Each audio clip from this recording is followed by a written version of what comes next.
BS Automobiles, Trains, and Planes, Part 3, the California Zephyr.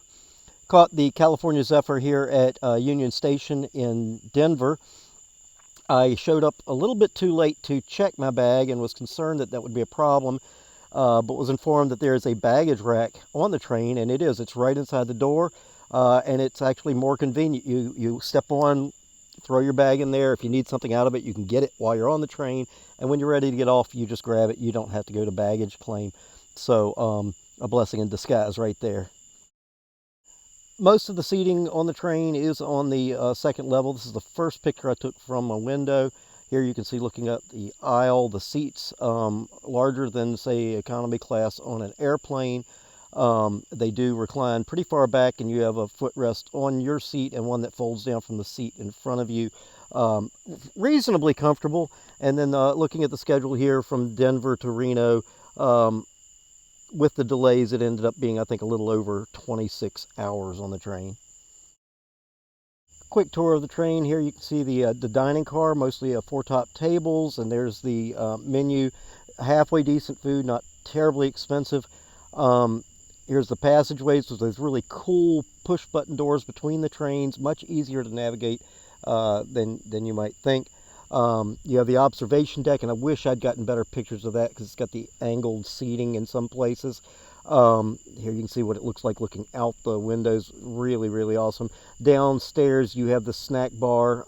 That's on the first level, as you can tell by the angle. And the tiny bathrooms, which are sort of a blessing in disguise if you pee standing up, because you can kind of brace yourself on both sides if the train does move, which it really didn't do a lot, but usually if it did, it was when you were trying to go to the bathroom. So besides having better seats than the economy class of an airliner, one of the big differences in traveling by train is how much you can move around. You are free to move around the train. The dining car is closed outside of meal times, and the snack bar is closed when the guy that runs it, the one single guy that runs it, takes his breaks, as well as for 6 or so hours overnight. And there's no food available when those things aren't there, so either pack or stock up or just plan accordingly. They have what they call the Zephyr Salute. People will moon the train as you go by, or sometimes show other body parts. I saw more rear ends than I've seen in my entire lifetime over that 26 hours. Plenty of beautiful scenery. The observation deck is open all the time. When it's crowded and in demand, they will flush it out every hour or so to give everybody a chance. But most of the ride, once we got going, there were open seats, and that was not a problem. And considering this is a time that I'm not sleeping much at all, it was nice to at least have that kind of freedom. And there was plenty to look at. There's the Utah-Colorado border, which is pretty cool. Lots of you're running along rivers and things most of the trip. Salt Lake City at night was stunning.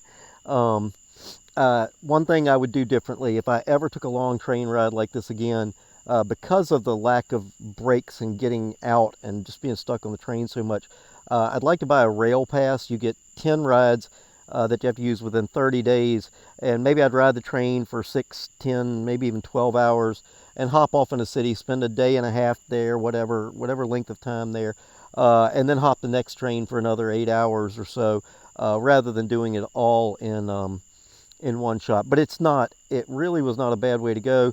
In terms of movement, most of it was very smooth. Occasionally you get a little rocking, a little bumpiness, but the vast majority of the ride was extremely smooth.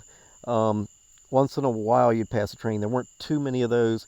Really not a lot of towns, and they would occasionally narrate if they passed the set of a movie or some sort of a historic town or something like that. They would come on the intercom and talk. But overall, I think it was a great experience. They do sell roomettes and family rooms. I don't see the point. The chairs are reasonably comfortable. You don't get a lot of extra amenities. And here we go. We're at the end of the ride in Reno, Nevada, at the train station. So that's the California Zephyr. So I rented a car after I got off the train and went straight for the Reno Arch, shot a video, and I did post that to Facebook. That was pretty cool. and then took the car up through the highest year-round open pass in the United States. Beautiful scenery up there. I got my first look at Lake Tahoe from there. But while those slides run, I'm going to talk a little bit about the emotional journey that I mentioned, a turning point in Denver, and it wasn't so much like, you know, I turned a corner and things were all different. It's just that a big part of depression and anxiety is not accepting um, reality. A big part of the 12-step programs, a big part of trusting God, be still and know that I am God, my verse. Uh, you know, you have to let go of some things. And, you know, I can see where I'm still writing about things that aren't fair or things that should have been different or things that I wanted different, but it's more of how I feel about those things and not as much expecting them to change. Something I still struggle with, that my therapist is working with me on recognizing things that were out of my control that I kept trying to second guess myself on or take responsibility for things that were not me. Um, but anyway, just starting to scratch the surface on that. And like I said, it's a long, slow journey that even today I'm still working on. So from there, I drove down to Tahoe. This place is packed. The cars are lined up all up and down the street. So I had to park well down from the trailhead and tried to take a shortcut, which ended up being over some really sketchy terrain. It was an intense, intense hike, and I did not get that many pictures of it. But I did something like 6.5 miles, 30 flights of stairs, and a lot of that was alongside the lake, climbing over boulders. Um, it was really, really crazy, but I will tell you that there's a big tie between um, physical activity and mental well-being. And so if you are able, and I am not the most fit guy in the world, this was pushing and endurance, but when you get into that survival mode of trying to make it through, um, the other stuff starts to diminish. And once I finally came out after that strenuous hike, I still had about 2 miles uphill to my car. So very good for me. And after the hike, drive down to South Lake Tahoe, California, which is, my hotel room was about 200 feet from the Nevada state line. This is a happening place. You got casinos on the Nevada side. You've got bars and clubs and shops on the California side. And watch this first because it becomes very important later. But a really cool place, like 4 or 5 live music acts going on all at the same time every single night. Great food, great drinks, and the lake was 2 blocks down.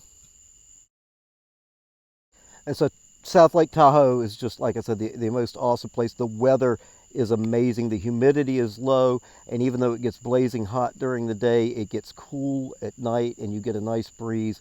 And I really look forward to being back there. But even more, I seriously look forward to the next video. Guys, this one may not have had a whole lot going on that conveyed well in a video like this, even if there was a lot, particularly the hike that went on with me. But you don't want to miss the next one. So thanks for joining me on my journey.